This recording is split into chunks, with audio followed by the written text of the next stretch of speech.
Analizando un poco los conceptos que hemos visto hasta ahorita, dejando mi enorme problema con la definición de conjunto, yo creo que la definición de sus operaciones entre conjuntos, ya sean las binarias o las que no son binarias, o sea, que nada más ocupamos un conjunto como el complemento, todas estas definiciones sí son bastante intuitivas, ¿no? O sea, creo que todos tenemos una intuición bastante, o un entendimiento más allá del concepto abstracto de lo que es la unión, de lo que es la intersección, de lo que es la diferencia de conjuntos, de lo que es el complemento, ¿no? O sea, por ejemplo, la unión técnicamente yo lo podríamos ver si no queremos meternos con cosas abstractas, como una caja redonda donde yo junto dos cajas chiquitas, por ejemplo.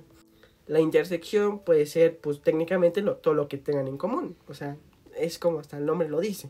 La diferencia, pues les dije como, vas a quitar, quieres solamente elementos que sean puros del conjunto A. Le vas a quitar los que sean del conjunto A y el B. Simplemente los que son exclusivos del A, por ejemplo. Incluso los conjuntos universales, que aunque dijimos que no existe un solo conjunto universal, sino va a depender de con qué estemos trabajando, también es bastante intuitiva la idea. Pero siento que esta intuición que hemos venido manejando se rompe cuando definimos lo que es un par ordenado. O sea, como tal la definición en forma de conjunto. Porque, a diferencia de su idea también intuitiva, también es muy sencillo. Porque un par ordenado de manera intuitiva, ¿qué va a hacer? Pues simplemente es algo donde yo sé qué va primero y qué va después. Y justamente creo que en el siglo pasado, un güey de apellido raro que se llama Kuratowski, algo así, fue el que justamente dio la definición del par ordenado en forma de conjunto. Lo cual pareciera no ser tan natural. ¿Por qué? Porque al principio de todo dijimos que los conjuntos no nos interesa en qué orden aparezcan los elementos. Y resulta que aquí sí nos va a interesar. Y es chistoso porque, o sea, nosotros ya habíamos utilizado antes el concepto de par ordenado. Por ejemplo, cuando graficamos en el plano cartesiano, lo que graficamos los puntos van a ser pares ordenados.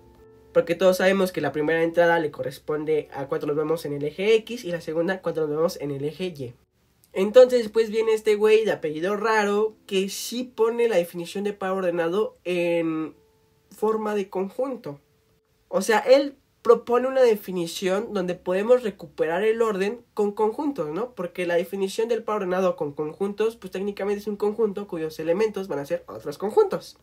Y por eso yo creo que, pues esta definición, pues no se ve tan natural o se ve más forzada que las anteriores. O sea, lo que él logró fue dar un concepto de par ordenado usando únicamente la teoría de conjuntos sin conceptos primitivos adicionales. Dicho en otras palabras, llevó una idea demasiado intuitiva a ya una teoría fuerte.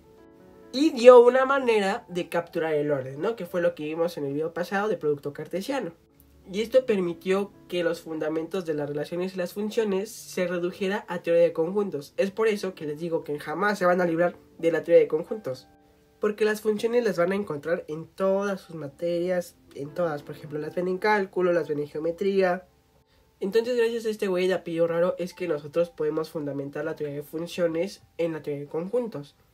O sea, antes de todo esto, de que este concepto surgiera, pues yo supongo que las funciones y las relaciones no es que no existieran, sino que solamente se usaban las ideas intuitivas de qué era una función y qué era una relación. Por ejemplo, qué era una función es como generalmente a veces nos la presentan en la prepa, que te dicen como, una función funciona como una maquinita a la cual tú le echas una moneda y pues te regresa pues como un dulce, ¿no? Bueno, así fue como la primera vez que a mí me presentaron la definición de función. Es esa idea, porque es demasiado intuitiva. O sea, sí es la intuición de lo que es una función.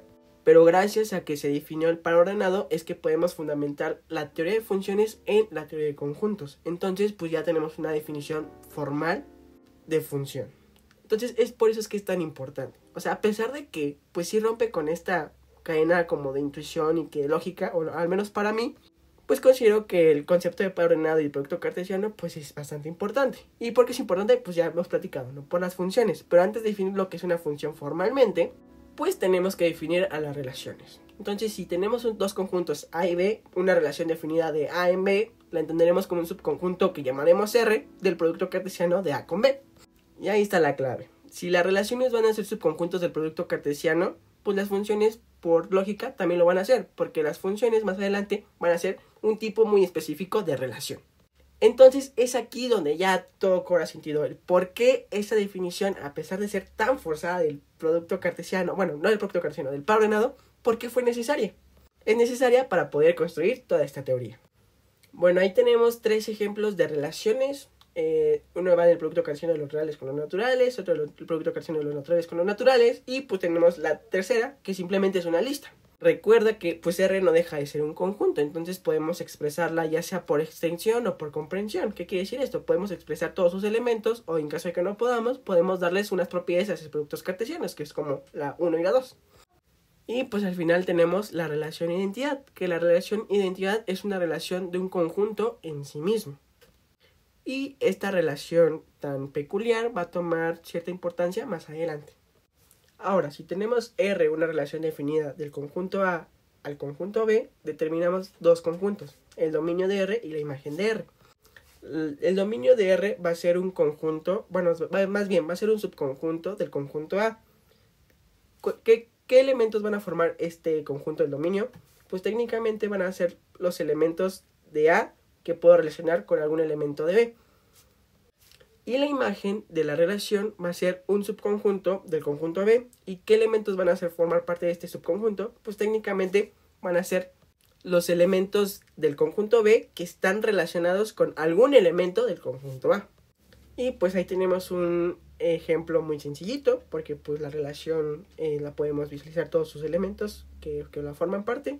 Y pues el dominio de la relación es 1, 2 y 3. Y su imagen va a ser 1, 2, 3 y 5.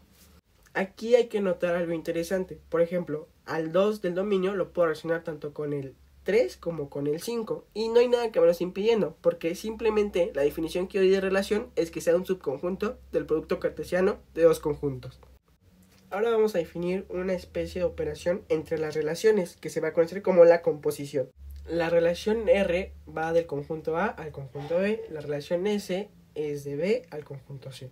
La composición S compuesta con R va a ser una relación que vaya del conjunto A al conjunto C. Y pues ahí tenemos la definición formal. Si lo podemos pensar de otra manera, digamos que la composición es una manera de construir un puente entre el conjunto A, de relacionar elementos del conjunto A con elementos del conjunto C. Pero para lograr esto, pues de cierta manera sí tendríamos que pasar por B, porque B es como lo que conecta a A con C. Si no existe ese elemento en B que los conecte, yo no podría relacionar un elemento de A con un elemento de C. Entonces esto nos habla que la composición de relaciones no se va a hacer siempre válida. Para que se cumpla, digamos que la imagen de la primera tendría que coincidir con el dominio de la segunda. O sea, en este caso, la imagen de R tendría que coincidir con el dominio de S para que existan esos elementos Y en B que puedan actuar como puente o como pivote entre los elementos de A y los elementos de C. Si esos elementos en B no existen, si no existen ese puente, pues yo no tendría manera de relacionar elementos de A con los elementos de C. Y pues por último tenemos un teorema que dice que la relación es una operación que es asociativa. O sea, nota que no va a ser conmutativa. Pero resulta que la composición de relaciones sí es una operación asociativa. Entonces, como las relaciones al final de cuentas no dejan de ser conjuntos, porque son subconjuntos del producto cartesiano de dos conjuntos, pues la manera de demostrar esto va a ser por una doble contención. Entonces nos da nuestro teorema que R1 es una relación que va de A en B, que R2 es una relación de B en C y R3 una relación de C en D. Entonces la relación formada por R composición R2 composición R1 va a ser una relación de A en D. Al igual que lo es la relación formada por la composición de R3 composición R2 con R1. Entonces la estrategia para demostrar este teorema es dar un elemento en cualquiera de las dos relaciones y concluir que es elemento de la otra relación, para así demostrar una contención, que es técnicamente lo que hacemos. Damos un elemento en la relación que aparece a la izquierda de la igualdad y pues aplicando la definición de composición pues tienen que existir esos valores pivote que actúan como de puente entre los conjuntos. Y pues al final llegamos a la conclusión de que en efecto la primera contención se cumple. La segunda parte de la demostración también va a ser análoga a esto. Ahora damos un elemento en la relación del lado derecho de la igualdad. Recuerda que los elementos de relaciones al final de cuentas van a ser pares ordenados. ¿Y esto por qué? Porque los elementos del producto cartesiano son pares ordenados. Y pues lo único que hacemos es aplicar la definición de composición. ¿Por qué? Porque si existe la composición, entonces necesariamente tienen que existir esos valores pivotes en C y en B para que poder conectar los conjuntos. Si no existiesen, no podría haber composición. Y pues en efecto, llegamos a que la segunda contención también se cumple, y entonces cuando ya demostramos ambas contenciones, podemos concluir que los conjuntos son iguales. Y al concluir que los conjuntos son iguales, ya concluimos que la composición de relaciones son asociativas.